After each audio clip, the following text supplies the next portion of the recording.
Okay, we are back for another episode of Beyond Barriers. Beyond Barriers is a conversation with leaders and community evangelists about the challenges of navigating an effective accessibility strategy. In these episodes, guests get to share their journey of successes and setbacks with a primary focus on how they've overcome specific challenges that could have otherwise ended their journey. My name is Brian Gavin. I'm the co-founder of Wally. Today, I'm delighted to be joined by Stephanie Cathan, as well as two voice interpreters to make this episode as accessible as possible. So, Stephanie, thank you so much for joining me today. Well, I'm thrilled to be here. Thank you for the invitation, Brian. We got to know each other through a third degree, I guess, of separation, where I was, and you and I have had the opportunity to get to know each other. A very exciting milestone in your career journey and commitment to accessibility, obviously, is the launch of your book, as well as the continued focus you have at University of Texas. So I always love to open it up for a quick introduction about yourself and your role within the accessibility space.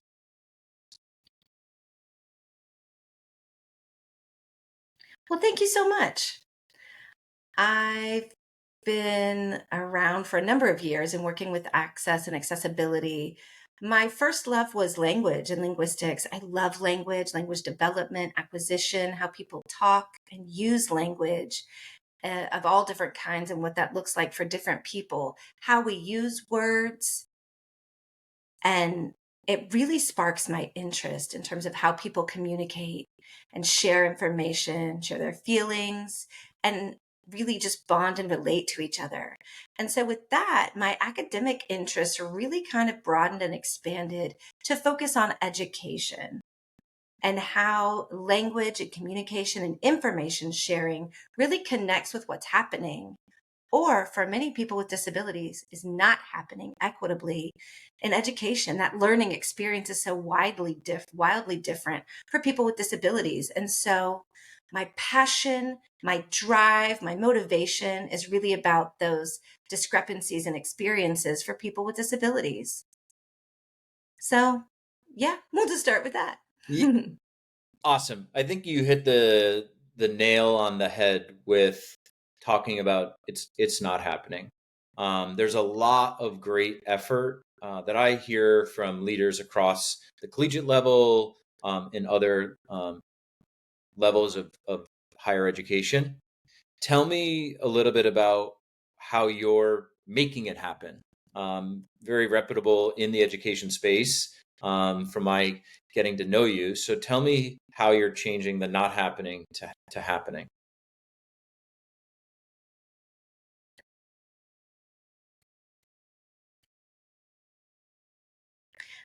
Well, I don't know if I'm making it happen, but I'm certainly contributing to this space to the best of my abilities. So, one thing I think about is kind of buckets of impact.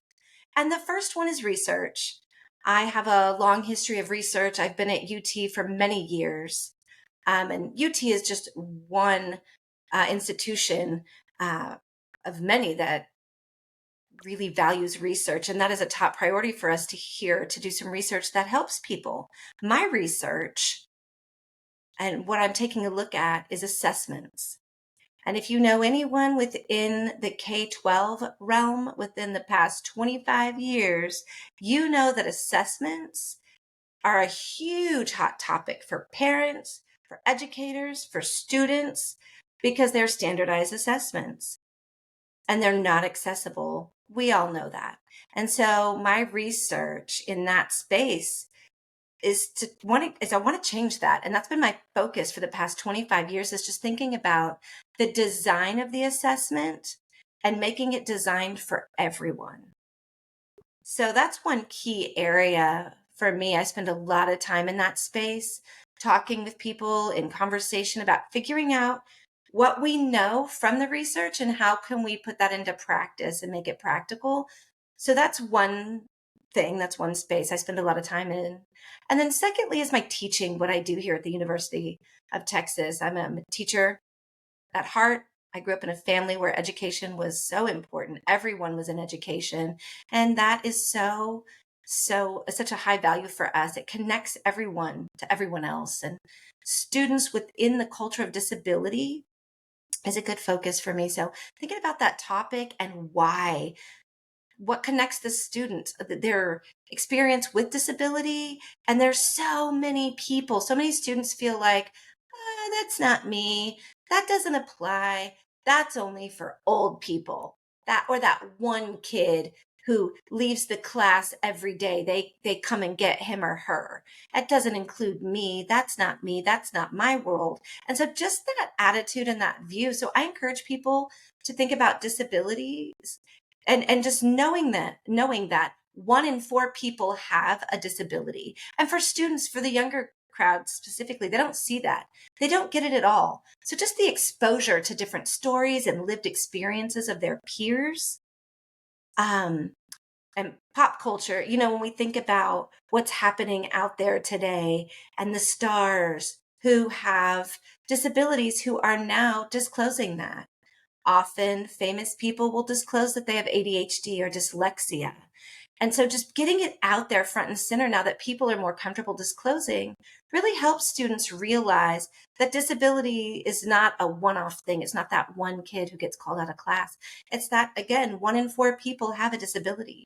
And so within that category, I really emphasize disability and ableism is another concept in there, and accessibility. So those 3 concepts are really closely tied in that space. And I feel like if people kind of jump to accessibility without having a good understanding of the experience of a person with a disability and then what it means in the world to be an ableist or have the perspective of with ableism at the forefront, then we realize that the world is not designed for people with disabilities. That's such a really important part of all of this. Then we can get to accessibility. You've got to have that foundational understanding before we jump straight to accessibility. So that's a focus of mine And as so I well. think we got to research and teaching. There might be I think there was a third one you had mentioned from Bucket of Impact, but I want to um, go back to, as we were getting to know each other, we talked about one of the classes that you're teaching. And it was, I think you said at first, in person only.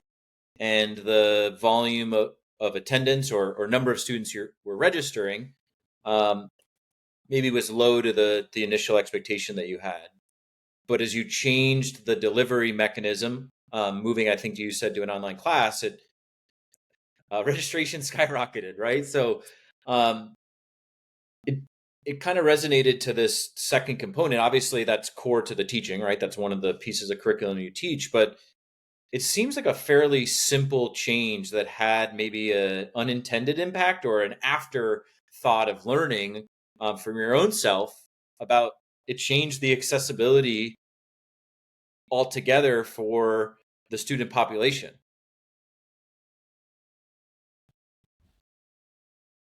Yeah, well, and really, I've noticed 2 things from that shift. More and more disabled students are taking that class. They're registering and taking these classes. And the second thing that I noticed is I have more diversity from people across campus.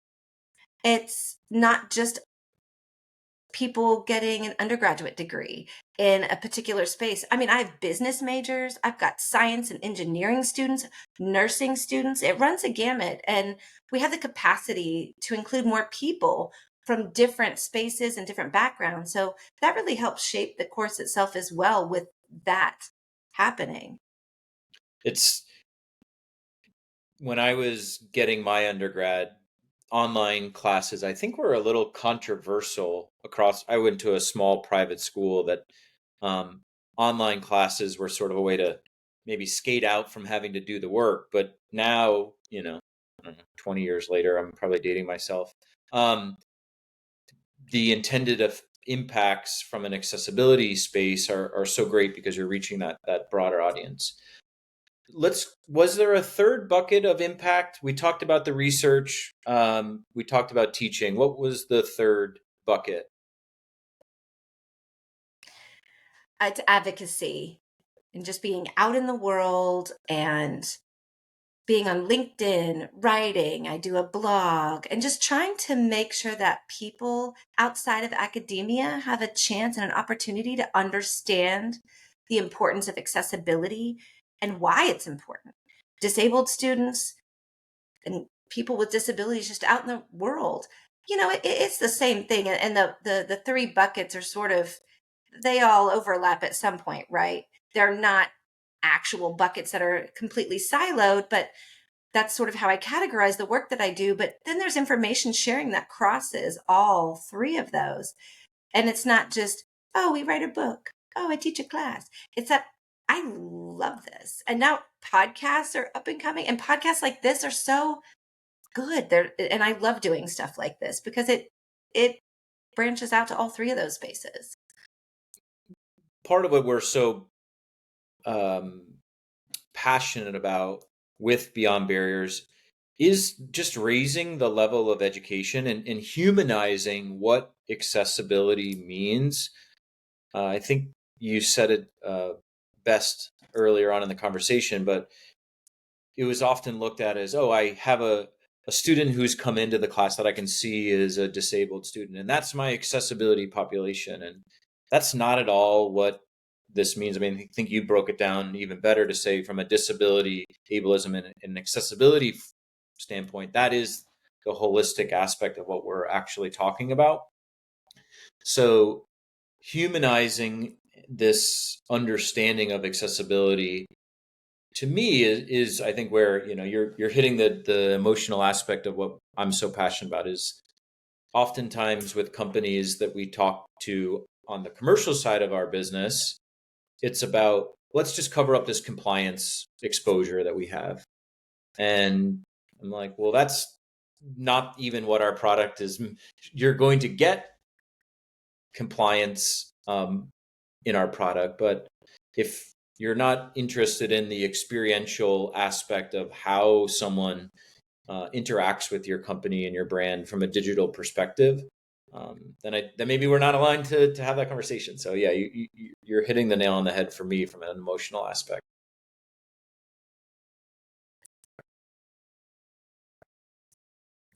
Yeah. And one thing, I have a copy with me right now. That's the why behind the title of my new book that just released. I'll tell you a story. Yeah, Um, please. so so the introduction part of my class, I always start with defining disability. What is it? You tell me, like, what that's, I have them generate words.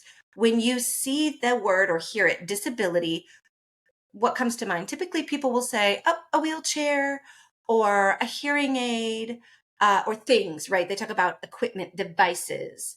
That is how they first relate to the word disability. So then I'll say, okay, give me something deeper. What's next? Give me something more.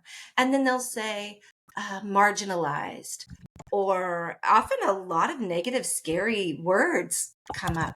Old people. It's fear based. Or an excuse for not working. These are something that's one that has come up quite a bit. It's an excuse. A disability becomes an excuse. And so this is the frame with which the students respond. And I say, okay, give me something more. Now, what about the human? Tell me more about the human piece. What do you think when I say disability is human? Now what? And often people will pause. They stop and think hard. Some people with some experience in this realm, maybe at home, they themselves have a disability. They'll say, yes, yes, yes, yes, yes. And people don't realize it. I'm human too. Everyone needs to know about this. And so that's the number one response I get after I've dug in. And then the second response I get is, wait, why would you say that? It's not really negative, but it doesn't come out with a negative connotation. It's more of a confusing, like, wait, what? Why are you saying that? I don't, what? And then the third response is more like, well, of course. Of course it's human. Very defensive in nature. Like, why would you even need to say it? It's automatically understood. Everybody knows it's human. There's a lot of anger that often comes. So I know that I've hit something. when that person is super defensive. So I get the emotional response when I break it all the way down to saying disability is human. And that's when the emotion hits. Now, I didn't originally have that slide, that concept, that title. I didn't have that in the introduction of my lecture originally. Before, what I had was disability is not neutral. So that was the opening slide for my course. And I realize this, everybody has emotions, right? Right. We just know this. Hmm. But then working with my designer, who does my graphics and design, she herself has a disability. And she said, "Hey, Stephanie, what about human? You said not neutral, but what about if we use the word human? It's really good. She has great intuition. She's got a good sense for people." And I thought, this is better. Instead of defining it by what it's not neutral. Why not flip it on its head and say disability is human? This is a positive frame. And so, anyway, it was kind of a long story, but that's my journey to get to where I am now for my introduction to my class in my book. I love it. And I want to congratulate you again on the launch of your book. I believe it was just a few days ago or even this week that the book launched. You are correct. 3 um, days, yeah. 3 days in. Yeah, so anyone who wants to go and find your book, maybe we could see just one more time the book that you've released. Can you share it on screen again? Oh, yeah, and it's available right now on my website. It's easy to find. There are two books. There's two versions of it. So this one I'm holding up right now with a light green cover and purple details. And then the second one is light purple details with across the bottom it reads in a pale green. It says the official workbook. So there are two with similar colors.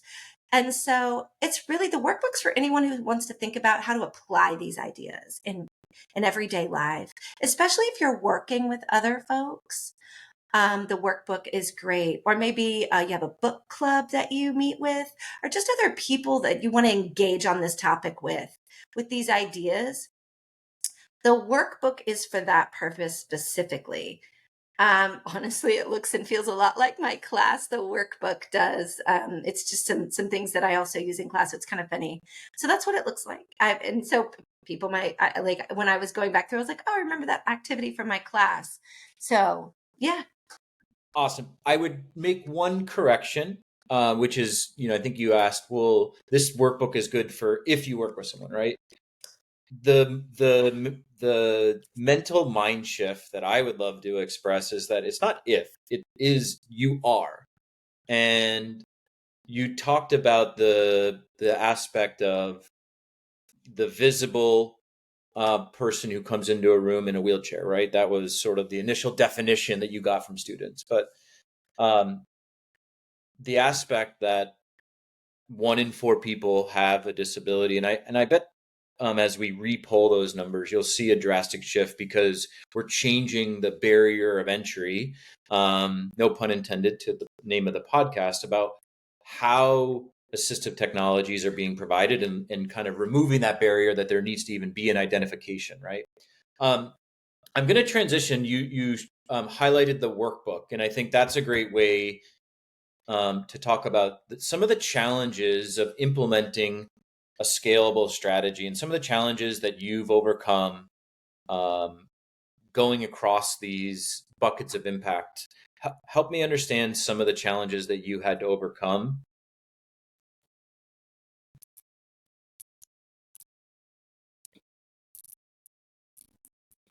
Okay, so one thing is really that comes to mind is we have to think of the middle manager, right? Leadership is Mm. very important, certainly. They need to set the tone, and say, yes, we're investing our time, our resources. That is crucial. But oftentimes it's the doing of things, right? That's your middle manager. And so we need to build up their skills and empower them, right? Often that is the missing piece. So we talk about access, and we're talking about what strategies are a best fit in our different scenarios or different cases that we encounter. But you see the middle manager is hungry. They are hungry for support. They are hungry for empowerment, but there are things that they're just limited. And we just don't do that well. You know? And they may not have peers within the organization or external to the organization. And we need a peer group of middle managers. And that really is critical. And often that is missing. I So was that is just one thing that comes up first. Yeah, and I think what I heard was the training aspect and the awareness that the doers of the organization and the enablers, I think of a lot of the strategy that gets deployed is, where do I start? How do I mobilize a team? I was just on with a global bank, tens of thousands of employees, and accessibility now a few years into the practice, the economy of scale, if you will, that this organization is able to achieve by implementing tools. We've reached this, we're, the head is butting against the wall. And in many ways, there's a training aspect that is clearly a gap within the organization about, I think, fundamentals of what is accessibility. How do I actually apply it to my role? And sort of the practicality of this aspect. So just coming in, I think I was 3 minutes late to meeting this morning. That was, one of the huge kind of eye openers for me is training seems to be a major gap, and maybe a paradigm shift that we're about to go through, that applying accessibility solutions and chasing the compliance aspect, there's almost a point of diminishing return.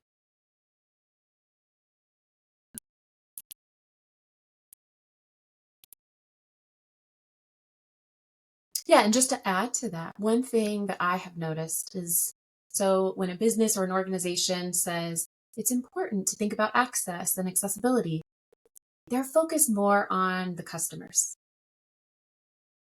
But they often forget about the employees within their organization, And you can't serve and provide support if you're not having that same support provided within your agency. And that surprises me each and every time I see that. I mean, how do you know that accessibility is so very important, and yet you're not thinking about internal supports and the employees within the organization and their experience, and you're not seeing the parallel there. It's just interesting. I think we talked a little bit about hiring changing as part of the prep for this conversation. I mean, that's definitely a fundamental aspect about, how you hire, how you offer, interview, but also, maybe one of the most impactful experiences for any employee is their first day. And how do you bring in the understanding of accessibility and access to day one experiences? I haven't been a part of many organizations where that is, and some of these are, large global companies where that wasn't a part of the day one experience. Maybe just because I, didn't visibly have a disability, maybe there's a special accommodation made to someone, but it seems like it is something that every employee should have that access and awareness to. So training is one huge element. And from once you bridge that training gap, where are some of the other challenges that you've come across, maybe creating that scale or seeing the effectiveness?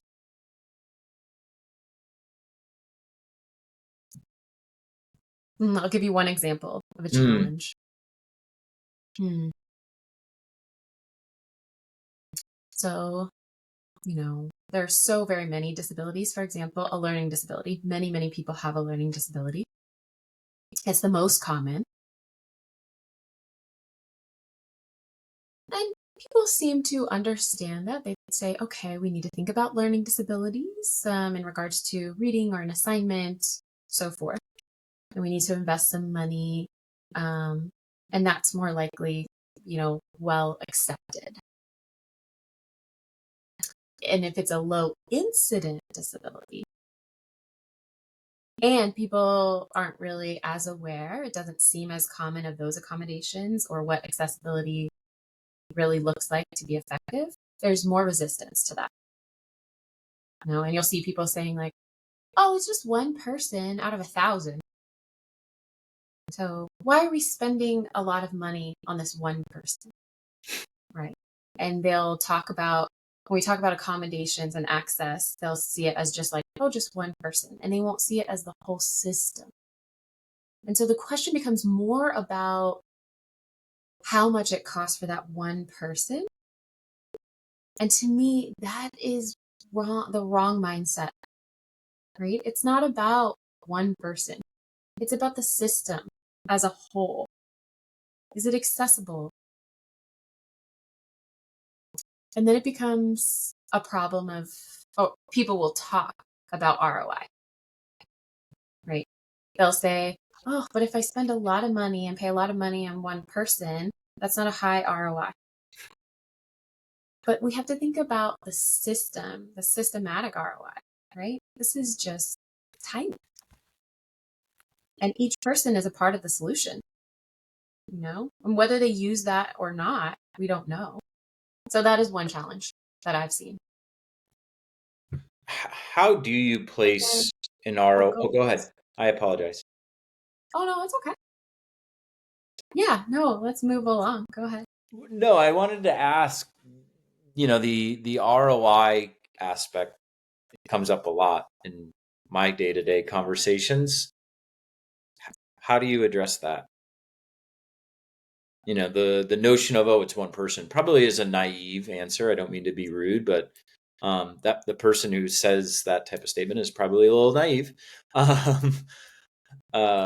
So how do you address the ROI question? I'll say 3 things. Mm. So first, I say it's cheaper than a lawsuit. Yep. And then second, I'll say, okay, today it's one person, tomorrow it could be 2, the next day 3, People just don't realize that they're setting themselves up for success now. We're setting this up for the future as well. And we'll see an increase in ROI in that way. And then the third thing that I say is, what if it was you? You are one person. What if it was you? What if it was your mother? What if it was your child or your children? They're a person. So think about that. You just got back to the emotional connection that I think you created with your students. Those types of questions, when you hit that emotional aspect of it, it becomes a little bit more of a powerful conversation. I'm curious, your book is a huge accomplishment. Are there other successes outside of your recent book that you've released that you'd like to share that helps you understand that there is a positive change and an impact?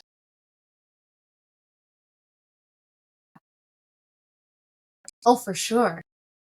So right now I'm running a very new research center, and it's called the National Disability Center for Student Success. And it is funded by the feds for 5 years. And the purpose is really to build a foundation for colleges and universities to serve and support students with disabilities. And so for us, our team here, I built a team, and we have amazing people on the team. We have faculty who are paired with a student who has a disability. And, it's cross-teaching between faculty who are in their area of expertise and then students who are also an expert. And so in that regard, they're equal, they're peers. And so it's awesome. Yeah. We have many research goals and so forth. But most of the time, it's really about the relationship building for each person that's involved. And how does that spread? What we say then to the world, to educators, teachers, faculty, administrators, students, researchers who are looking for clarity on how to build an accessible campus and university. And so the goal is clear, and people are so invested. And really, it's about building that foundation for the future, for future success. That is my heart. That is my passion. I want something with a purpose, and that you can clearly see when it's completed. From the information and topics that we've covered today, I and everyone who's listening to the episode, the emotional conviction that's conveyed through your focus and your book and some of the guidance that you've shared today, I think is a huge motivation and sense of belonging that's created. I want to just close out with one maybe final topic, which is, what are the disruptions that are coming into the accessibility space?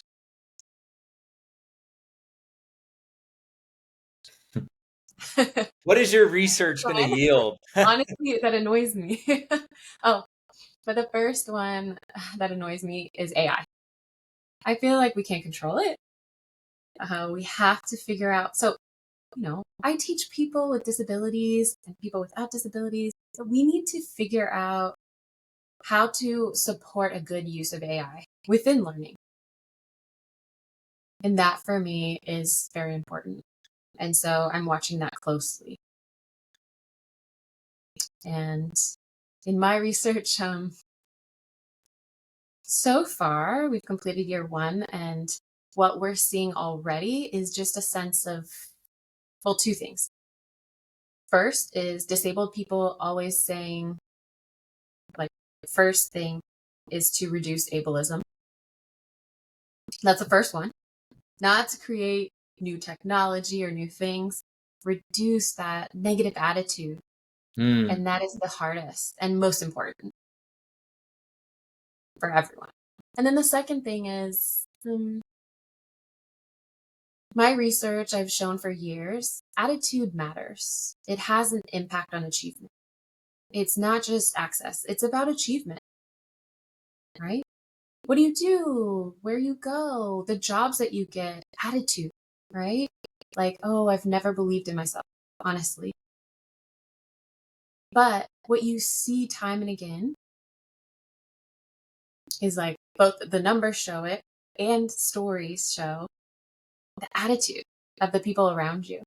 That really shapes what you think about yourself.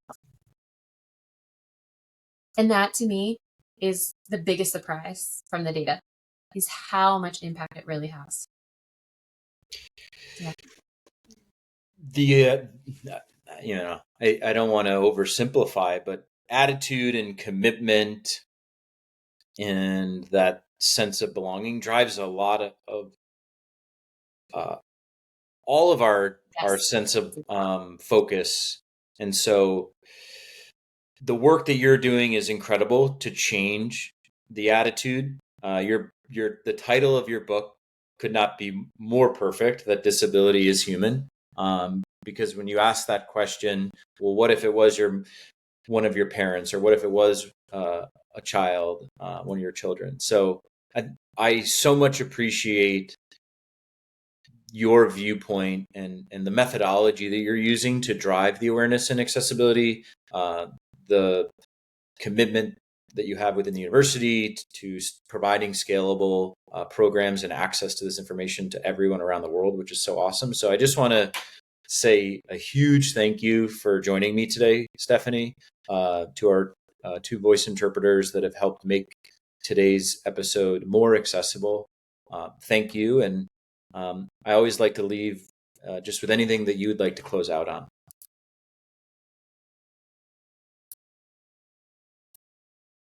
Oh, I think one thing is really appreciating how many people want to know. And they want to know about accessibility. They want to know what to do, and they feel a little bit lost.